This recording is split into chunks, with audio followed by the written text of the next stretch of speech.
A dawn fire at the Moi Girls' School in Nairobi drew parents from all corners of the country in a panic-filled search for their children.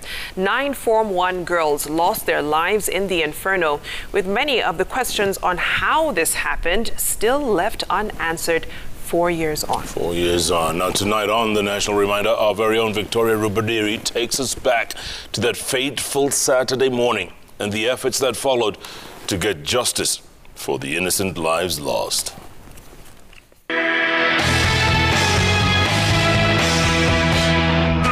Emergency services vehicles streamed into the Moi Girls' School in Nairobi, the blaring sirens adding to a morning of immense panic. Well, cries of distressed parents filled the atmosphere at the school compound, the aftermath of the tragic events that happened just hours before. Many of the parents not expecting to be back so soon after their children reported back to school for the third term. It was any parent's worst nightmare.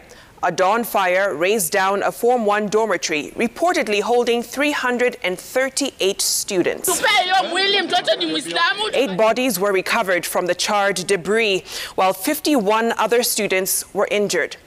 The Education Cabinet Secretary at the time, Dr. Fred Matiang'i, ordered the school closed to pave way for investigations. We have decided to close the school for 2 weeks so that we allow you to settle down and come to terms with what has happened before you can continue with your studies.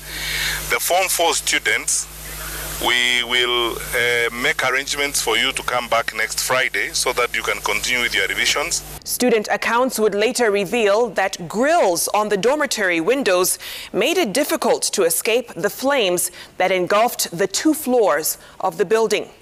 Now, during a press conference at Jogoo House on September 4th, 2017, Matiang'i revealed new information from the investigations. I can tell you unequivocally, I have been briefed by the police that it was not an accident. All investigations have ruled out the fact that that was not an accident. It was a case of arson.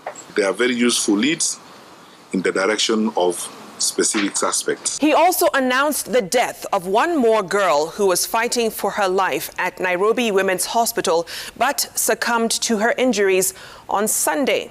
Well, this raised the death toll to 9. Meanwhile, 5 girls suspected to have started the fire were being interrogated by police.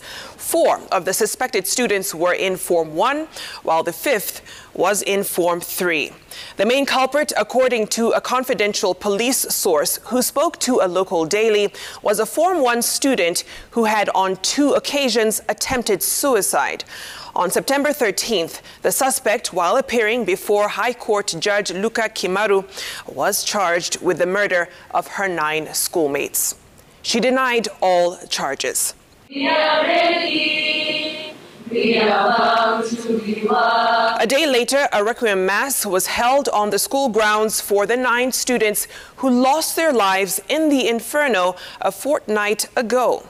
And a month later, during Mashujaa Day celebrations at Uhuru Park in Nairobi, President Uhuru Kenyatta recognized over 600 Kenyans as heroes and heroines.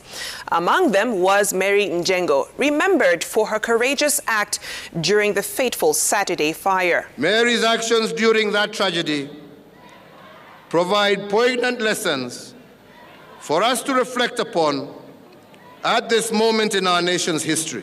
And all of us should emulate her good example of thinking of others first before self. 4 years on, however, there is nothing much to celebrate, with no word on whether justice is any closer for the bereaved families.